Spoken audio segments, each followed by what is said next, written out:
Sa isang liblib na baryo, may isang matandang bahay na matagal nang iniiwasan ng mga tao. Isang gabi, nagpasya si Marco na galugarin ito, tinukso ng kuryosidad.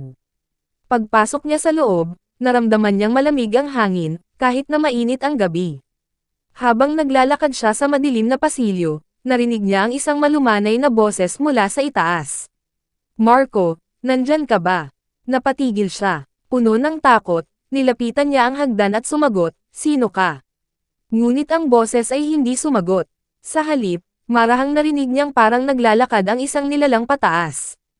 Pilit na binuksan ni Marco ang pinto ng isang silid sa itaas, ngunit nang mabuksan ito, nakita niya ang isang babaeng nakatalikod.